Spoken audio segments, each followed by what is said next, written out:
maa ngi associé wu rek ci salutation yi ak remerciement yi di wax merci au président Abou Kane di wax ni tamit nii rek la war a demee moi je me dis que élevage partage la et boo xoolee tey doyen bi li mu fi wax tey les gens ont beaucoup appris donc je crois que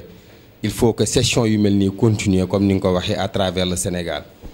di ñëw ci docteur merci beaucoup pour le brillant exposé man j'avais 3 questions benn bi mooy lan mooy différence réelle en termes de valeur nutritive entre xont bi ak ténor laadum wala super laadum bi ci des mooy dafa am des éleveurs yoo xam ni ils préfèrent utiliser les céréales mais am ci ñoo xam ni ils sont toujours réfractaires par rapport ak maïs bi parce que nee nañ boo ko joxee noonu à sec mun na endommager bëñu xar yi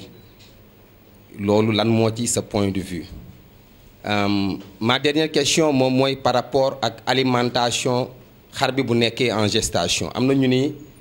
su nekkee ci dernière tiers bi il faut augmenter un temps soit peu mais après la mise bas qu'est-ce qu'il faut faire est-ce que da ngay continuer ci li nga wàññi woon wala ndax da ngay démarrer ci loolu. Je vous remercie. Bon, ma question est très simple. Le prototype du mouton ladoum, donne-moi un mouton ladoum réellement parce que nous avons dit xam. Il y a aussi, je vais te poser une question, moi, tabaski bi mi ngi jige si. Bon, nous ñuy def pour gën a engraisser xar yi le plus rapidement possible. Rek, n'est-ce pas? Bu amee leneen lu ñu bëgg nag ci Abou Kane li mu jot a wax ñu daw jëlaat ko boole ko sax xëy na dugal ko ci ngoon. mais ñu concentré wu ci docteur exposé bi mu def jërëjëf. ziar di nuyu président Abou ak docteur Diallo man maa ngi bokk groupe Red Pel bu Tivaouane maa ngi ànd ak sama président Assane Ndiaye man li ma doon laaj docteur parce que damay dégg en général ñu naan xar bu xësee tëbu dafa ñii dañ ni da ngay wàññi lu muy lekk. ñii ni ñu ni bu demee ba benn tollu dernier temps bi da nga war a yokk lu muy lekk man diggante boobu bëggoon naa tamit mu leeral ma ci dara parce que dafa mel docteur xaw na ci laal mais dese na leer sama bopp. deuxièmement tamit may laaj problème mu mbote yi teel a am calcium yi seen tànk yi xaw a dëng ak yooyu may laaj ndax biñ nekkee mbote nii am na lenn lu ñu leen mën a defal lu leen mën a aar ci loolu mën leen a dimbali ba problème calcium yooyu ñu jàppale leen ci ba loolu du leen gaaw a dal. waaw ñaari question yooyu laa doon posé maa ngi sant di gërëm wasalaam. Je profite de l'occasion aussi pour remercier waa Élément seen brillant exposé bi nga xam ne def na ko mais ni mu ko waxee rek am na loo xam ne daf ko xaw a denc te mun nañ ko comprendre ndax c'est un aspect commercial mooy pourcentage bi nga xam ne en général dafa war a nekk ci composition aliment bi je pense que ñun les techniciens on a ce problème ndax nit ki aussi balaa nga ko conseiller ci aliment dañuy interpréter toujours ñun les techniciens. ne lan la ñu war a joxe mais aliment aussi mënoo joxe conseil ci composition boo xam ne xamoo ni mu demee loolu aussi vraiment bëggoon nañ ngeen jàppaleñ ci ba nga xam ne composition bi ñu mun a xam malgré nag am na ay détails yu ndaw yoo xam ne moom yéen a ko moom te secret la professionnel mais au moins ñu mun a xam base u aliment bi. beneen bi ci tegu mooy quand on te dit que ne aliment bi su amee doom da ngaa war a yokk mbaa nga wàññi moi je pense que c'est très intéressant lu waa ji wax lu tax ndax xam nañ ne jur su ëmbee. ni muy ëmb bi di gën a yokku butitu lekkukaay bi dafay wàññeeku kon ki nga xam ne butitu lekkukaay bi dafay wàññeeku nan nga ko war a mun a xëy ne lekkal ndax lekk bi aussi day poser problème quantité bi mu waroon a jël dootu ko mënati jëlati ndax ëmb bi dafa wàññi butitu lekkukaay bi kon loolu aussi vraiment NMA waroon na fabriquer aliment boo xam ne dafa war a riche concentré ba nga xam ne peut-être dañ koy concentrer pour la fin de gestation ba nga xam ne soo ñëwee fin de gestation di nga am aliment bu riche boo xam ne quantité bi du bëri te mais en même temps aussi teneur en matière bi nga soxla di nga ko mun a am mais ñun sérieusement en tant que technicien suñu déplore la boo xam ne vraiment composition état physiologique de l'animal ngeen prévoir ko seen alimentation même soo ñu mun a jox secret bi pour ñu mun a conseiller nos éleveurs pour ce conseil là et je m'excuse. ngi rafetlu teewaay bi ngi rafetlu assemblée bi. ñun tam ñu ngi koy gërëm ci liggéey bu mu liggéey ci laadum yi parce que c'est les Matar Meng waaw Matar Meng ñoom c'est les précurseurs te vraiment ñoom ñoo xàll yoon bi ba nga xam ne agsi na fi donc ñu ngi leen di remercier au nom de toutes les organisations ici présentes te di rafetlu seen teewaay aussi. Toussaint Diallo question bu njëkk mooy colostrum wax naa ko sànq ne colostrum mooy loo xam ne dafa am solo ci dundu moté laaj nga durée bi nee naa colostrum bi qualité bi mi ngi wàññeeku suivant durée bi ko moté bi jël li gën mooy saa yu bu moté bu xar bi amee doom rek les premières heures mu jël ko plus muy gën a yéex rek plus qualité colostrum di wàññeeku études gars yi def nag nee nañ à peu près 48 heures dootul baaxati mais dans les 48 heures daal xar bi war na naan colostrum bi te li gën mooy bu juddoo les premières heures parce que étude bi ñuy def wane na ni plus muy gën a dem dans les premières heures ci naissance bi qualité colostrum bi en immunoglobule muy wàññeeku mooy anticorps yi ba pare colostrum bi dafa riche en énergie te énergie boobu boo xoolee mbote bi bu juddoo day nekk en hypothermie day liw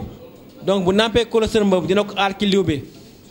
ñetteel mooy colostrum bi am na loo xam ne bu ko xar bi nampee dafay raxas biir bi parce que xar bu nekkee ci biir yaayam dafay accumuler ay déchets mooy méconium bi donc bu ko nampee dina raxas biir bi dina daw boo xam ne mooy génnee déchets yu am accumulé woon ci biir bi donc si tënk daal mooy les premières heures bu juddoo rek war na namp colostrum bi. wax nga tam waxu son bi dama jox exemple sànq sondeur yi rek mais sondeur yi NMA actuellement utiliser wuñ ko bi ñu utiliser mooy son de blé mais nag sondeur yi baax na parce que son la boo xam ne riche na en protéines ba pare riche na tam en amidon donc matière première boo gis rek am na ay qualité ak ay défauts li war mooy boo koy utiliser nga xool noo koy aaree te joxe nga exemple ay calcul urinaire loolu même mu nekk sondeur yi ak son de blé loolu mooy seen défaut parce qu'ils sont riches en phosphore bu dee son de blé bi bu dee sondeur yi wax nga silice bi mais garab bu ci am mooy de boo xoolee calcul yi mooy accumulation minéraux yi moom nga wax sànq accumulation boobu parce que boo xoolee appareil urinaire animaux yi dafa xaw a dëng ni am point yoo xam ne mun na fa des accumulation boobu nag am na lu nekk ci aliment bi moom lu ñuy wax chlorure d'ammonium loolu bu ñëwee da koy seeyal ba nga xam ne du mën a tëj xar bi donc am nañ loo xam ne mooy aar xar bi ci mooy calcul urinaire yi donc loolu moom mën nga utiliser aliment bi sans aucun problème c'est bon hein? Chlorure d'ammonium ouais on le met dans l'aliment dans la composition loo xam ne la c'est en prévention des calculs urinaires donc loolu mooy sel minéraux yi nga xam ne parce que boo nee calcul rek da nga naan accumulation mën na nekk de minéraux mën na nekk de phosphore de li nga wax sànq de silice mais loolu da koy seyal ba nga xam ne saw bi dina mën a jàll sans aucun problème.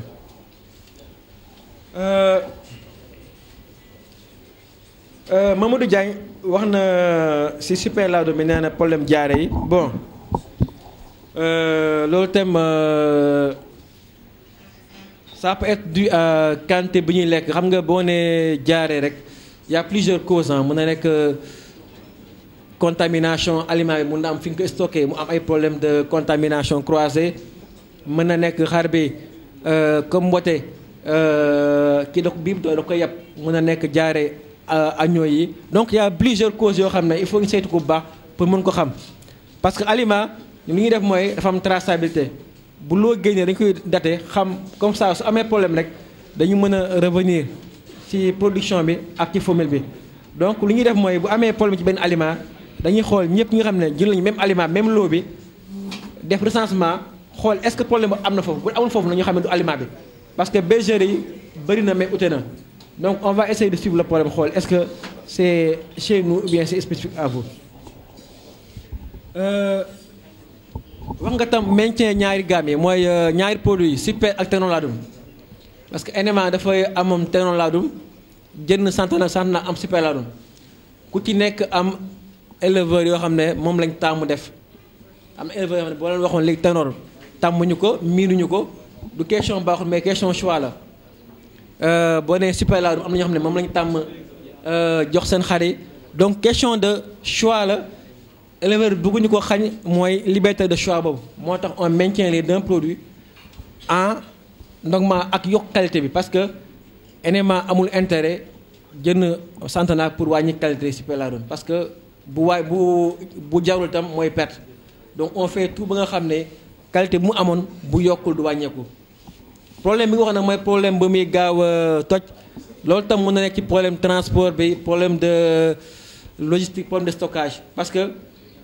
granulé ñun bi ñu koy def am ñaari paramètres dañuy xool mooy dureté bi parce que granulé warul dëgër trop warul tam nooy ak durabilité mooy granulé bi nga ko jëlee bi nga ko defaree ba muy àgg ci xar bi warul toj dañ koy mesurer mooy dureté bi ak durabilité bi donc bi nga ko mesurer ba nga xam ne jaar na yoon ñu doog ko libérer ñu mën ko jaay donc dinañ ko gën a suivre à l'usine xool est-ce que am na fay foofu ou pas.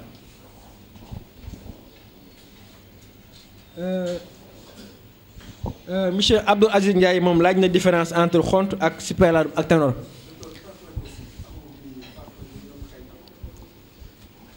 Parfum bi l'arôme bi au niveau composition peut-être que mën na nekk tam au niveau matière première yi changé mën na masquer odeur mu amoon mais au niveau composition vraiment ça n'a pas changé même pourcentage bu doon dem moo fa dugaat mën na am tam senteuru ràkkal bi wala senteuru kii bi moo varié mais aliment je le dis à chaque fois li am importance mooy valeur nutritive yi parce que mën nga am aliment man li may xool aliment mooy protéine bi na am 20% de protéine même mu nekk ràkkalu gerte mu nekk ràkkalu soja li may xool mooy protéine bi pas ràkkal la wala soja c'est la valeur qui est importante pas la matière première donc loolu moo am solo ci aliment pas on raisonne pas en termes de matière première ou bien de xeet d'odeur parce que éleveur dañuy fàtte ni parfois arôme bi xar yi boo xoolee arôme bu leen gën a attiré mooy agrumes yoo xam ne c'est beaucoup plus citron yi loolu mooy odeur boo xam ne mooy téye xar boo demee en Europe aliments yi loolu lay am mais bu dee parfum bi nga xam ne day xeeñ nag loolu éleveur bi lay neex moom loolu pour moom da koy neex parce que c'est beaucoup plus marketing da koy neex mu xam ne lii neex na mais xar moom lu muy xàmmee mooy agrume bi mooy odeur citron bi ba mu lay gën a ràññee que odeur vanille wala loolu donc ñun moom loolu ñun moo ñuy neex mais xar bee lay gën a remarqué différence entre xont ak Super Ladoum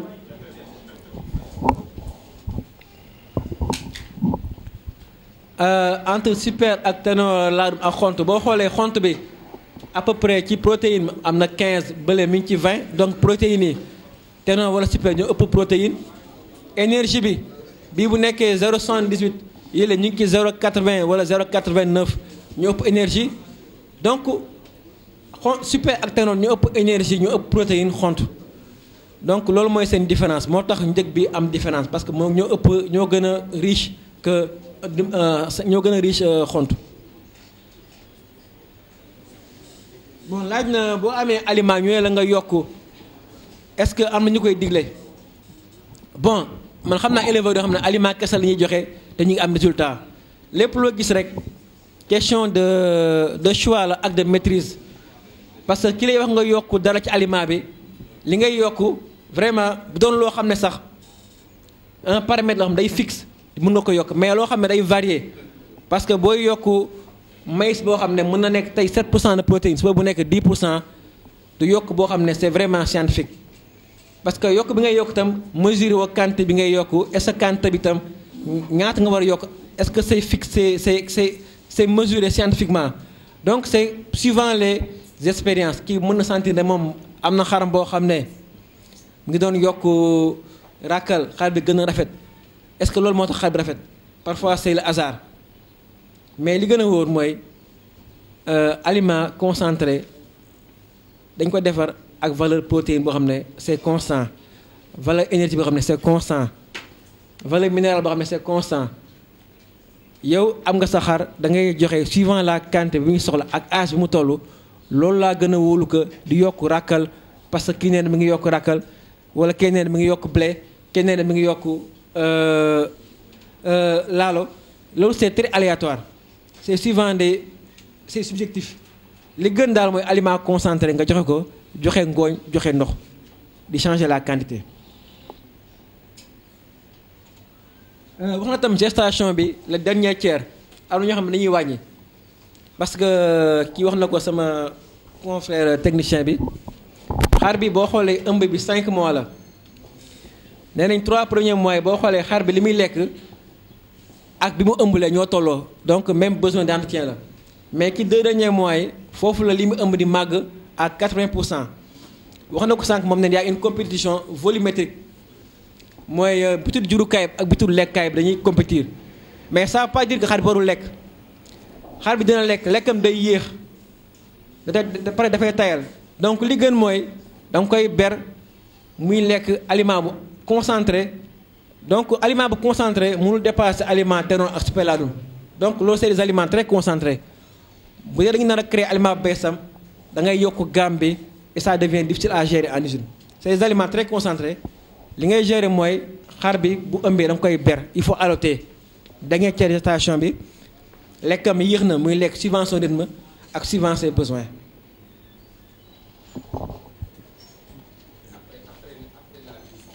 après la mise ba xar boo xoolee wax naa ko besoin de lactation mu ëpp ci besoin xar yi xar bi joxee buy nàmpal li mu mën a lekk dafa bëri donc lekk bi waroo ko wàññi mais xar bi premier jour mise ba bi bu amee doom pare lekkam dina wàññeeku parce que le temps bii bi delluwaat normal laat amaat physiologie bu normal lekkam dina wàññeeku mais buy nàmpal moom lekkam dafa war a gën a bëri parce que nàmpal dafa metti pour 1 litre de lait il faut 5 litres de sang donc foofu moom xar fa la war a gën a lekkee sax que bu ëmbee. Monsieur Diagne wax na sànq ci prototype laadum boobu je pense que techniciens ils vont y revenir tout à l'heure wax laadum naka la war a mel caractéristiques yi en termes de mensuration en termes de phénotype xam naa laaj la boo xam ne après dinañ ci gën a xuus incha allah après. bon pour engraissement laadum lu ma koy engraissement tabaski li ma koy conseillé mooy aliment super wala tenon laadum bu joxe 1 kilo ba 1 kilo 5 en 2 distributions matin soir. Monsieur Khadim Sow wax na laaj na Aboukan sa crème pour la réussite je pense que liggéey si la bokk xaaral ma jox ko mu tontu rek wala.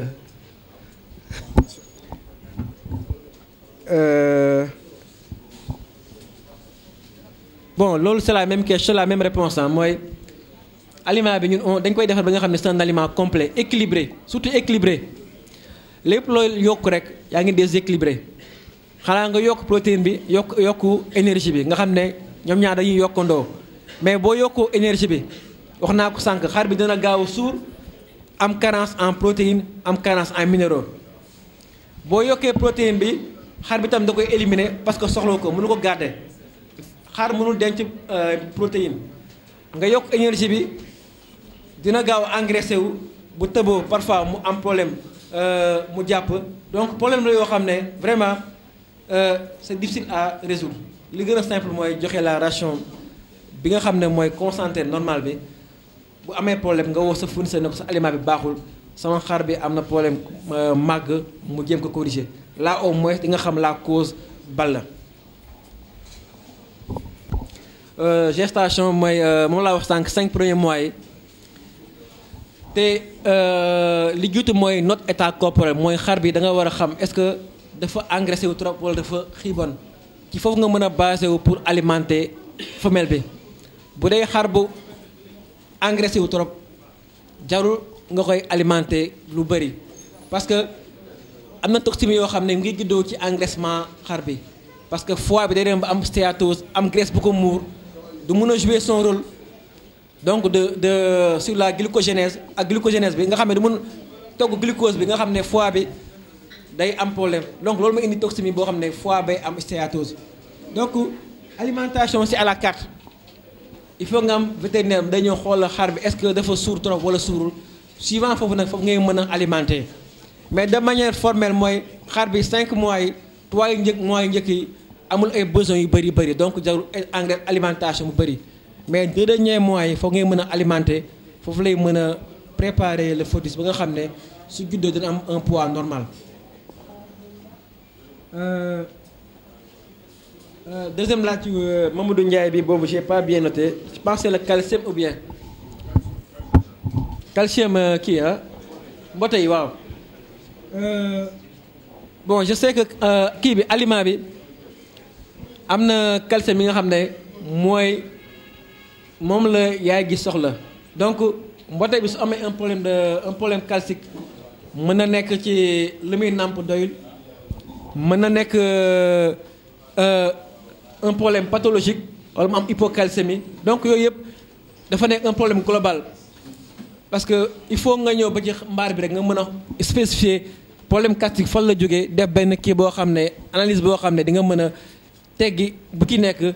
tuuma boo xam ne bokk si parce que il faut nga xool xar bi est-ce que amul problème calcium moom ci boppam bu dee amu ko nga xool ci yaayam est-ce que mu ngi nàmp normalement wala bu dee wala nga xool est-ce que amul ay problème consanguinité parce que tam mën na indi problème tànk yooyu tam donc c'est un problème boo xam ne c'est un problème général il faut nga xool vraiment origine bi pour mën a joxe une réponse de quoi. Souleymane moom wax na problème composition yi wax nañ ko sànq loolu c'est obligatoire chaque aliment boo gis rek am na ay mention légale mooy sac bi am na composition bi am na tam pourcentage yi mooy protéine baa ngi ci énergie baa ngi ci matière grasse baa ngi ci ak matière minérale yi ak UF bi donc je pense que c'est des éléments yoo xam ne ça permet de donner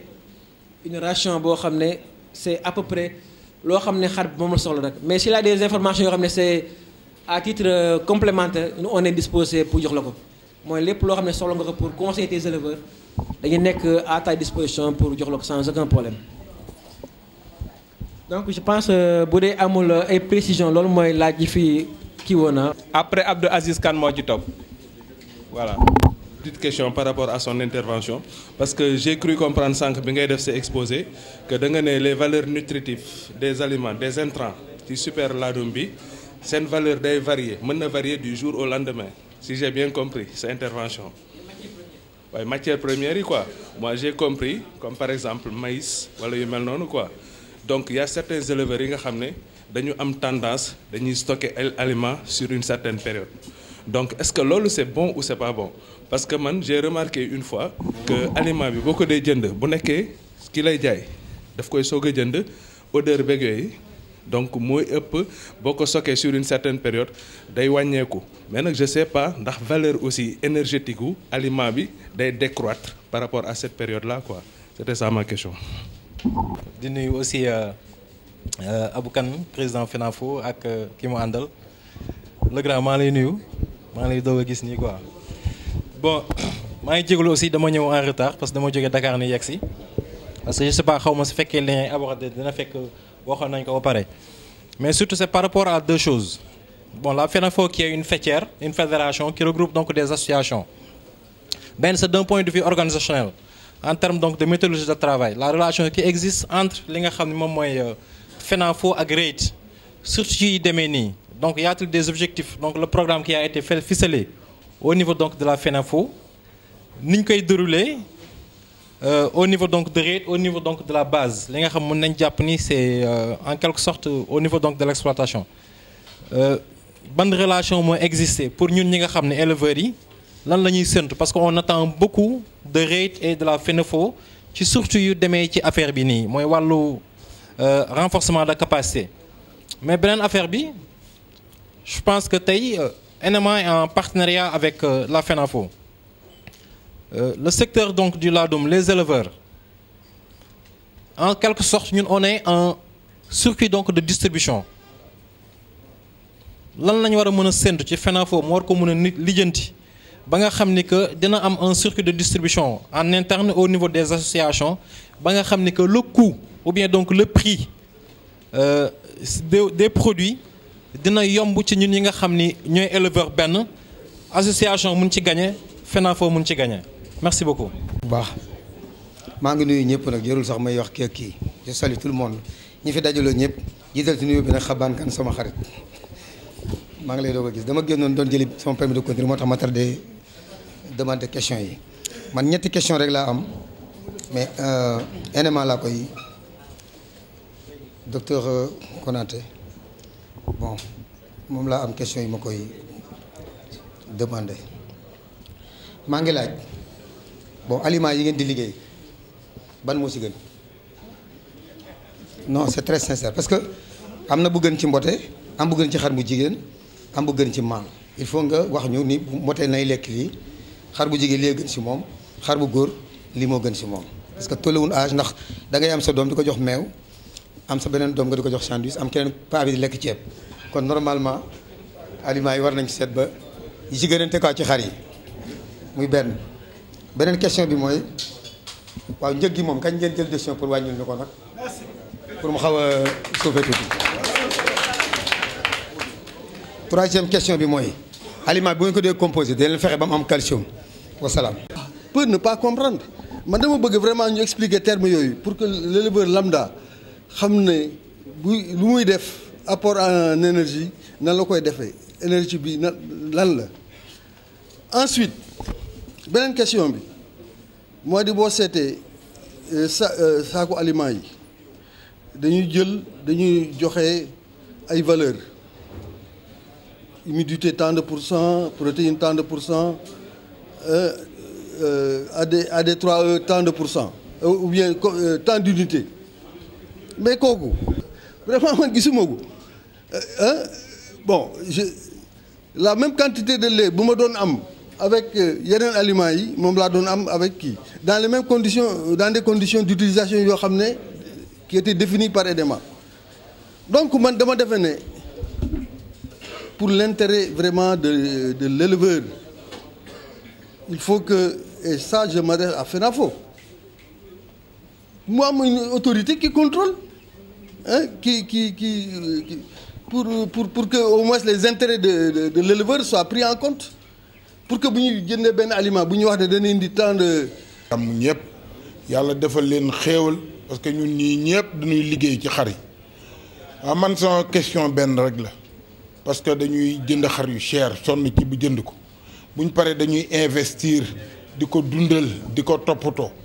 mais problème bi mooy fédération bi comme que créé ngeen ko abukat ñu ñaan ngeen dimbali ñu am fu ñuy jaayee xar. problème bi mooy xar yi di nga ko defar di nga ci sonn di nga ci ñàkk sa alal mais amu foo ko jaayee loolu mooy problème bi man de sama question mooy problème bi da ngay defar ba sonn mais doo am foo ko jaay amul rendement asalaamaaleykum. aéré ba pare aliment bi bañ a tegu ci suuf am ay palette bañ a sës mur yi parce que loolu mën na jouer ci qualité aliment bi ba pare loolu mën na indi ci rancissement bi mooy loo xam ne day xaw a xuuroo aliment bi. donc stockage c'est très important ci qualité aliment bi ah waaw mu ënn donc aliment bi bi ñu ko defaree dañu naan bu dee sokone nga fu baax mën na dem ba ñetti weer donc te du def dara donc li nga wax sànq ci énergie bi stockage bu jaar yoon du ko wàññi dara parce que maïs bi gaawul yàqu gaawul xuur donc loolu amul ci benn effet. temps de période bi dañu ne 3 mois à compter de la date de fabrication 3 mois donc bi nga ko fabriqué mën na def 3 mois te du yàqu bu dee stocké nañ ko foo xam ne am na aération am na palette et c'est bien quand même à l'abri du soleil dégg nga donc que dès l'instant am na fédération FENACO bi NMA na am interlocuteur boo xam ne déjà ñu commencé liggéey ensemble. donc la kii la yoo xam ne dañ ci xam après gëstu xool naka la ñuy def ba njëgu aliment bi bu nekkee achat groupé gën a wàññeeku parce que loolu mooy nekk njëriñu NMA ak njëriñu FENACO am koo xam ne mooy nekk représentant loolu yëpp discussion la mën nañ ko yaatal après suivant avec sunu guide yi. dara war a jarul yokku bon man sama position mooy position de principe la mooy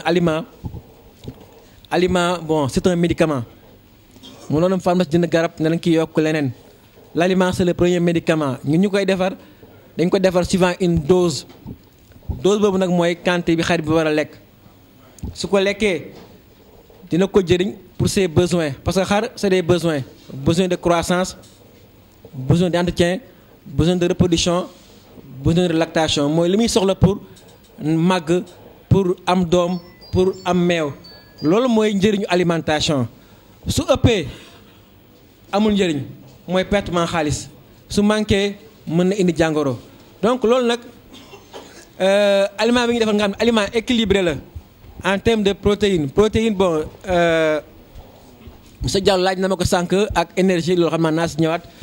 ay ferñeent la yoo xam ne bon xëy na wolof bi nag wolof bi moo soriwul trop mais je pense ñu nekk ci salle bi xam nañu énergie ak protéine donc mais dinaa ci ñëwaat après. li gën daal li may conseil éleveurs yi mooy ñun entreprise la boo xam ne muy NMA di keneen aliment mooy seen liggéey dañuy dem saytu matière première dem jënd ko indi ko usine bi am laboratoire boo xam ne mooy xool est-ce que baax na wala baaxul am usine boo xam ne pour defar aliment la ñu def ci formule boo xam ne day méngoo ak xar bi lu mu soxla en terme de besoin su paree ñu xool est-ce que aliment bi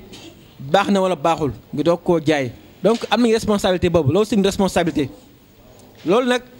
mooy suñu liggéey yéen moom seen liggéey mooy am xar yu baax macha allah alimenter leen suivant aliment bi ñu leen jox pour ngeen am résultat mais loo ci yokk ak loo ci wàññi rek mën na la indil loo xam ne vraiment baaxul sa gétt gi. Président Bada Dieng moom laaj na question boo xam ne question kol la nee na ban aliment moo gën suivant stade yi waaw li ma wax sànq mooy bu mbote bi amee 10 jours ba 15 jours mën na lekk ténor wala super laadum parce que ñoom ñaar ci présentation dañoo sew diamètre 3-4 la donc dinañ ko mën a lekk sans problème wax naa sànq bu ñu ko lekkee dina tax seen papilles ruminales yi nga xam ne après mooy jouer pour digestion bi teel a développé wu dina tax tam seen poids teel a mag parce que aliment loo xam ne riche na en énergie ak en protéine donc boo demee ba kuy bi tam nga bëgg a defar aliment super ak ténor am na yoo xam ne valeur yoo xam ne vraiment riche na en énergie mais bu dee xar bu jigéen boo xam ne kii na tëng la wala tëbul yooyu mën nga ko jox aliment xontan wàññiwul dara mën na ci lekk mën nga économiser xaalis te dina tax màggam bi vraiment am màgg boo xam ne c'est une croissance régulière et constante équilibrée donc après nag ça dépend ci poche éleveur bi ak naka lu mu bëggee itam lu muy séntu ci géttam bi. Prix à la baisse tam loolu tam dinañ ci loolu li bon ñu ngi ciy xool ak état bi ak fédération éleveurs yi parce que li gën mooy aliment bi ñëpp mën cee am ba nga xam ne ki question ay mélange ay jën loo xam ne vraiment gënul ci jur gi ñun gënaluñu donc li gënal mooy éleveurs yi am aliment boo xam ne njëg bi yomb na mais am qualité aussi donc rapport qualité prix dañuy diftu ba nga xam ne dañ koy respecté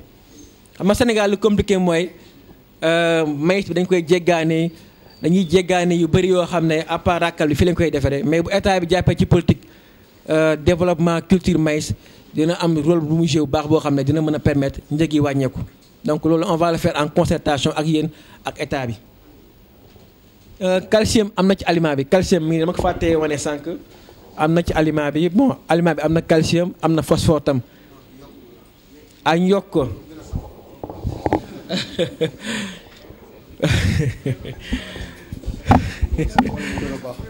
mu gën a baax parce que calcium bi boo xoolee aliment bi li ciy dem moo ci gën a yomb ci njëg donc boo ko yokkee itam di nga wàññi énergie bi wala nga wàññi protéine bi yooyu moo gën a cher ñun ñu wàññi ko ñu yokk calcium bi sax moo gën ci ñun parce que njëgam moo gën a wàññeeku. donc monsieur Koussa Diallo laaj na la mooy énergie ak protéine protéine ni ma ko mën a waxee ci olof rek mooy loo xam ne mooy tabax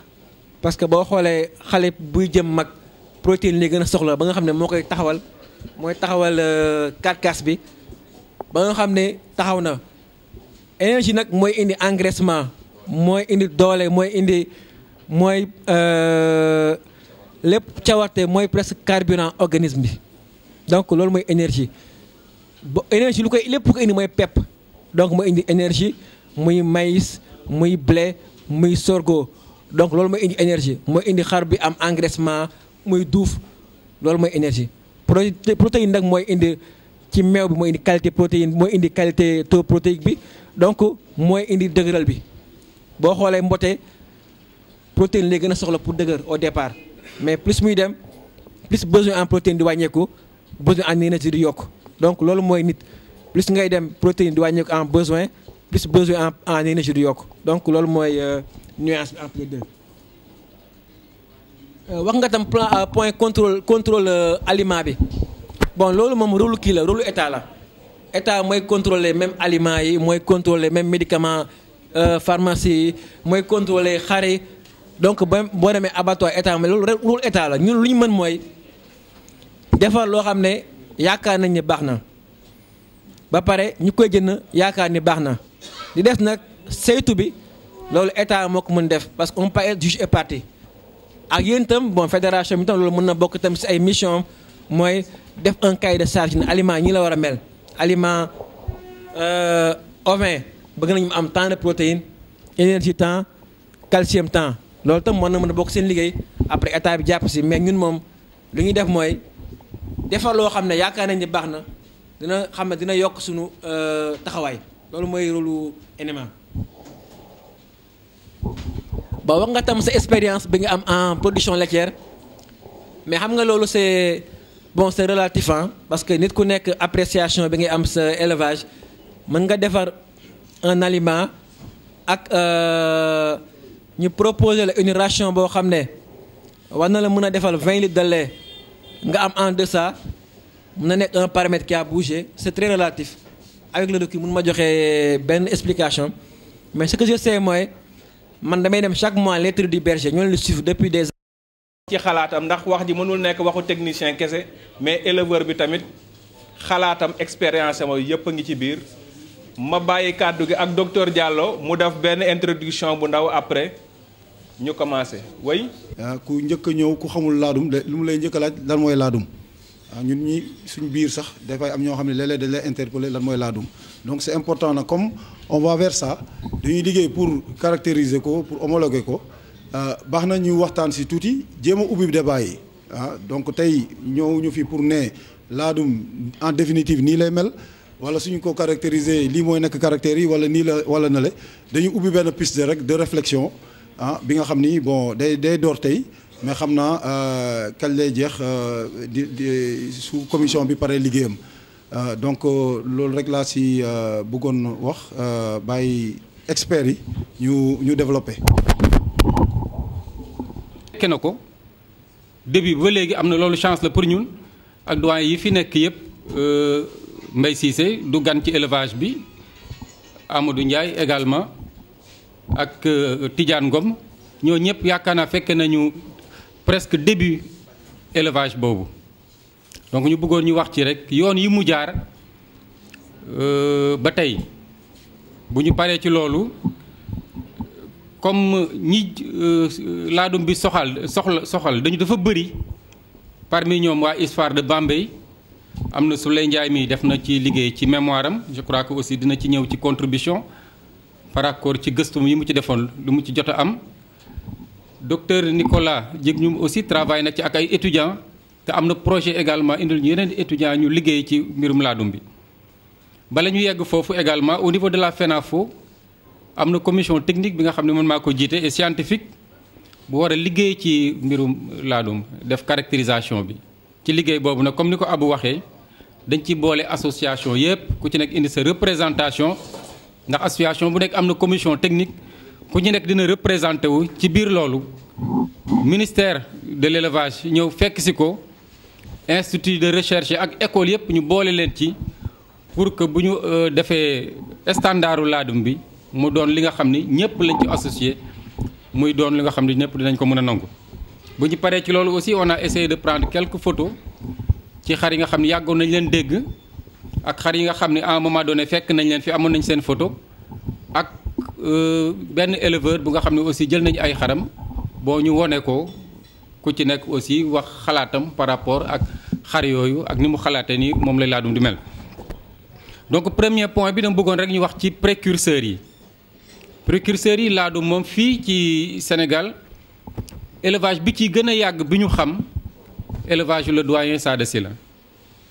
moom lañ ci gën a xam ndax nit ki aussi bu dee nit mbir am na da ngay toog nga laajte ñu xam am na sax dañuy wax ni yeneen dëkk boo fa demee di nga fa fekk laadum mais lu ñuy jaaxal mooy bu dee Mauritanie gis nga naar bu yori nag bu yori xar en général boo ko laajee lan mooy laadum mbaa laadum laa bëgg du la wax ni lii mooy laadum. peut-être léegi sax ñu ngi jéem a comprendre que ni éleveurs yi ñu ngi wax laadum mais amoon na jamono tuuti rek vers les années 90 95 boo demee ci daral di wax ni damay bëgg laadum dañaa luy loolu. ce qui veut dire que est-ce que réellement am na en Mauritanie ay élevage yu structuré comme suñu élevage yi ñu leen di wax élevage laadum. donc bu ñu toppee daal élevage bi gën a yàgg ci bi ñu xam éleveur boo gis ci éleveurs yu mag yi dañ naan la sama xar boo ko toppee. donc mun nañu wax ni le premier précurseur du mouton laadum c'est au niveau de l'élevage de Sada Sy léegi nag ñu jéem a gëstu mais en quelle année la loolu mën a am mais aussi loolu doo ci am des dates yu précises da ngay laajte rek boo laajtee waa këram njabootam Omar Sy mi ngi fi dina ni moom depuis góor gi jógee armée moom gis na kook ay xar 47 59 mi ngi ba ñuy tuxu si Somme 57 plutôt indaale woon nañu ay xar yooyu ndax jamono boobu lañ ko commencé woowe laadum donc loolu aussi c'est une question bi nga xam ni mën nañ ko laajte bon amaana pour ñu ci am réponse dina xaw a compliqué ndax amuñu chance peut-être ba vieux bi di dund question yi ñu soxla tey yépp ñu mën ko poser te yàggul ba mu génneek àddina ak léegi xam naa tuuti dañu nelaw tuuti waaw ci wàll boobu li gën a wóor daal ñi gën a wóor ndax boo laajee le doyen Matar Mbeng day wax ni élevage bi vers les années 70 la ci commencé dugg donc am na benn période bu ñu ko jàppee ci 70 ba 80 bëriwul éleveurs yoo nga xam ne ñu ngi ci biir mënuñu leen a wër mbaa bëriwuñu ou bien xamuñu leen budul Matar Mbeng moom ni jamono boobu la ci tàmbali ak le doyen Sada Sy mais li ci gën a bëri ci éleveurs yi ñu ngi ci dugg entre 80 ak 90 te ñi ci jiitu ci kii boobu mën nañ ci lim Matar Mbeng am na nag éleveurs yu nga xam ni de renom yu nekk ci biir yu mel ni Pa Massiga Njing mën nañ leen ci lim mën nañ leen ci lim Baro Mbay mën nañ ci lim Pape Diawara mën nañ ci lim Assane Fall ci ñi gën a ràññeeku am na nag yeneen éleveurs Ndi Ngom am na yoo xam ne dem nañ ba ci biir Pape Omar Gueye donc éleveurs yu baree bari ci jamono yi mën nañu wax 1980 ba 90 ci la commencé te ba xar bi commencé am nag dafa am benn phénomène bu nga xam dafa xew ànd ak xar bi mu dañu commencé nag di jël xar yi di ko tuddee soit seen soxna yi foofu la commencé am ndax loolu aussi c'est quelque chose à souligner ndax boobu léegi mi ngi am mbaa ñu jël xar yi tudde ko seen doom yi wala ñu jël xar yi tudde ko seen xarit yi mbaa ñu tudde ko ay personnalité donc boo xar boo ci gis ba léegi sax yaakaar na loolu moo fiy dox peut-être actuellement dañuy seet yenn personnalité yu nga xam ne nekkuñu fi ñu leen koy tuddee mais xar yu gën a bëri boo ko xoolee turu seen soxna yi mën nañ jël kaawu xar bi ñuy wax ndumbe am na xar bi ñuy wax salimata Mbay Siise yaakaar naa xaram bi mu amoon bi mu njëkk am jabar ji la ko tuddee ñuy wax astu donc xar yi daanaka noonu lañ ko tuddee ci suñu biir léegi ñu poser la question léegi ci éleveurs yooyu ñan lañ ci gën a ràññee ñan ñoo ëppoon ñu di ko def ñu ci bëri dañu xool ne ay fonctionnaires lañu bëri woon nañ ci trop ci biir fonctionnaires yi enseignants yi ak policiers yi